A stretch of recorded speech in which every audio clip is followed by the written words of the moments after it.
in your place type of thing, or move under the radar. Do y'all believe in sponsoring a product that you actually don't use? Like, do you think any of these people just do it and like don't drink? Don't Alicia Keys do proactive commercials? Oh yeah, I know you get hired to do certain things, but I just think about like Endorsing sponsorships, it? like liquor. I think I'm not mad at it. I think it depends on your customer base. And you know, I hate to bring it back to the old, but like, what's that rapper we was talking about? Who's like making rap music about like for gay people or some shit? What's his name? NLE Chopper. Yeah, like that's kind of the same thing, right? Where if your base likes it, I think it's fine as long as they're getting the product. I don't think it matters. Sometimes it doesn't matter if you use a product, if you vetted it, if you've researched it and you feel like it's something that can help other people or it's good for other people in their lives, it doesn't make a difference. Like, it's up to you to do the work, to figure out if it's something that you would endorse.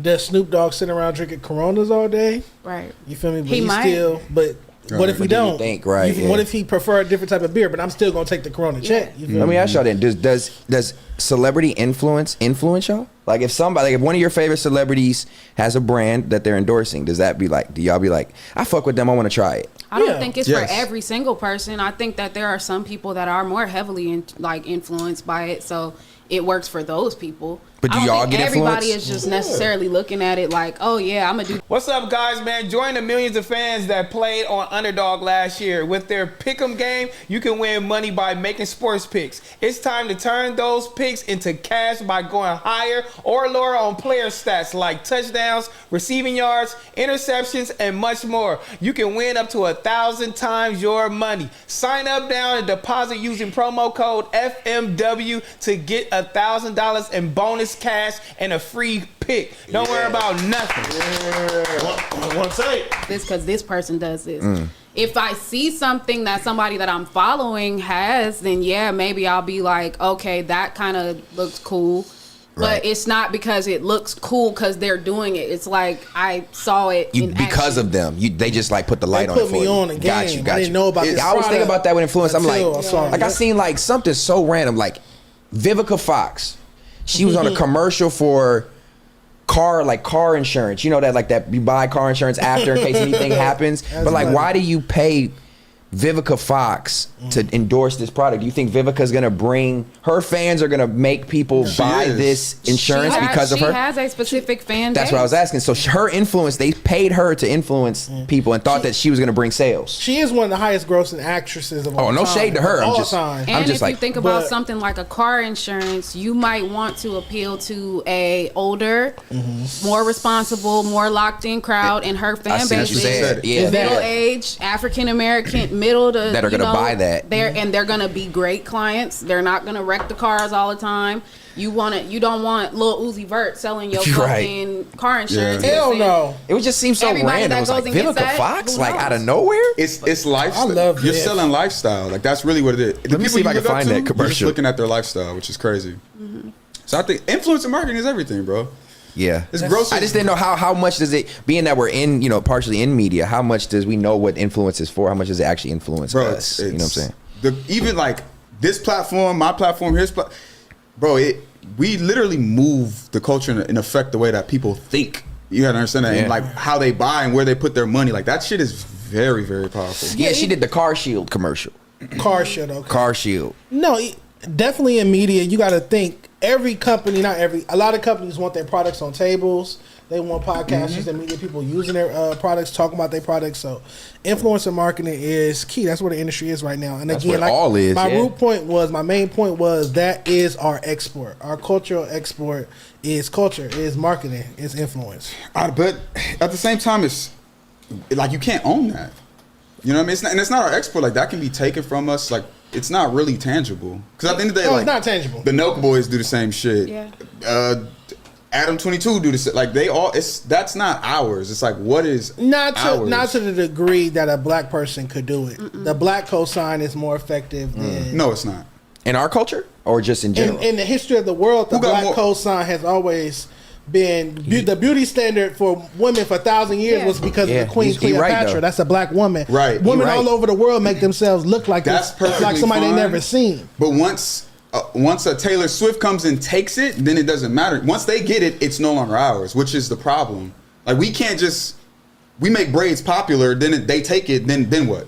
It's like, what Then do we make something else popular. I'm not saying it's right. I'm just saying what it is. That's what it is. I'm not saying that system is right. Because in all honesty, what you're saying is that was the most high form of influence. But that means that they were influenced by us. The pristine influencer that you're saying, like a Taylor Swift or a Kim Kardashian, was influenced, right. which is what he said. So you guys are saying the similar things. It's just that one is actually going to take it and run with it, and then they can then pass that off as their own version of influence, which is what you're saying. That's cultural appropriation. Well, I'm just saying. That's the word. Cultural, yeah. Like even with all the TikTok and all the dances and stuff, obviously most of it comes from black people, but then the white people take it over and it's looked at like now it's the new white TikTok dance. But what could we, to your point, Scott, what could we do to make it exclusive? Like what could we do to make it known or make it beneficial for black people? Like every trend we start, we get paid off of. Like, cause can you trademark a hairstyle? No. You get what I'm saying? You could probably patent it. To be honest with you, you can patent that hairstyle? Baps edition. If it was more, if there was enough technical prowess in how you did that hairstyle, you probably could, like a crochet braid or like an interlock or a certain type of sew-in weave or something like that. You could probably get real down and dirty and try it if you wanted to. It would probably take a lot of work. Imagine if the quick weave lady had patented the quick weave. I'm telling you, or if she would have even just trademarked the words quick weave. Quick weave, yeah. As a one word, trademark that and keep that. Like, that's certain things that I feel like black people are starting to understand more. And honestly, I don't want to say black people because it's fucked up for our predecessors that already were on it. You know what I mean? But I do definitely feel like this is now becoming more of a thing where that's the one thing I do love about social media. It is teaching people more about, intellectual property, what you can copyright, what you can trademark, what you can actually put your flag down on, and people are starting to actually have more ownership of their things. Like Meg Thee Stallion owns Hot Girl Summer, as she should. What about the demure lady? She said she was somebody beat her to it but because they can see it. There are like patent right real lawyers. There are actual like specialists that know I can see a trend coming from a mile away. So I'm going to go get on fleek before this girl even realizes that it's about to blow up. Or I'm going to go get business-minded people grab it. And you don't think to trademark something you say in a TikTok before you post a TikTok. Because you don't know what's going to blow up. Right. You don't know what's going to blow up. But at the same time, I think there were a bunch of people who rallied behind her and were like, you know what? I had the same problem. I know who could. I think it was, I can't think of his name. But he did the Where the Money Reside. Where the Money Reside. Someone did them. He's the one that was like, I had to go through the same thing. I got a good lawyer. We'll get it back for you. And I think she ended up, Relly B. And so I think it's dope. But there are ways to definitely get around it. Facts. It's just up to us to whether or not we want to actually do that work. I personally think that's a little small-minded from the standpoint of like, trademarking like demure, right? Like, I don't think that's you can't. Like, it's already a word. No, very demure was the trademark. It was very mindful, very demure, very mindful. Even that is just too small. Like, we should be thinking about industries, tech. You know what I mean? Infrastructure. So how do you translate that? If you're just an influencer that is good at catchphrases, how do you translate that if you don't know? If you say it again, if you're just good at, you're saying that you think that's small-minded, right? Yeah. Which I get 100%. But I'm saying if you're the person, if you're the influencer that just has one-liners all day long, but you don't really have like a thing, like a goal, like a product or a skill or whatever, how do you translate that? I think you got to step back and think like, one, you do have a skill, right? If you were on this earth, you have the skills. I should have said like a trade. Yeah. I mean, this industry, like AI is a crazy industry right now, right? How many people in this room are actively studying this new developing industry? Where if you are only good at catchphrases, developing AI that can come up with catchphrases on, I don't know what it is, but whatever your skill set is, it's about attacking industries that are going to last. AI, tech, agriculture. You know what I mean? Those are the things we need to be thinking about versus like trendy social media. I got that. Like, they gonna take that shit and rape us all day. Well, I don't know if I can say that. All day, R word, all day. Like, And so I mean, I get it, right? Like that's a great start, but we also got to just expand it and think way more crazier than Influence has to be bigger than product. Start, though. Its influence has to be also bigger than product.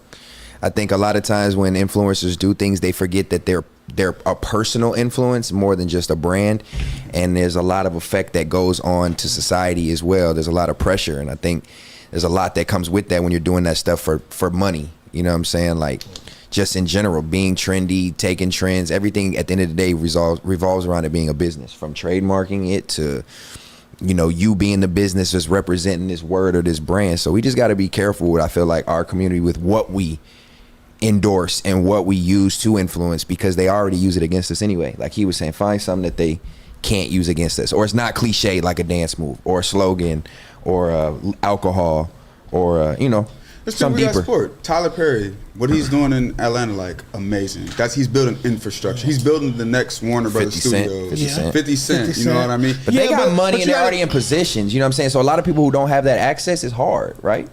Yeah, you also got to think they also still peddling a quote unquote dysfunction, like what you mean, a black dysfunction. Like Tyler Perry made his fortune dressing up as a woman, cross dressing, or 50 Cent shows. That's what I mean by influence. Even though I enjoy all the 50 Cent shows, they're mostly about drug dealing and you feel me. What's the difference between crime? Well, go. I'm sorry. So that's my point. I'm not saying that it's wrong, because I'm not saying that it's right either. Yeah. I'm just saying it is what it is. I rather, because he was saying about promoting alcohol businesses, black celebrities promoting alcohol business.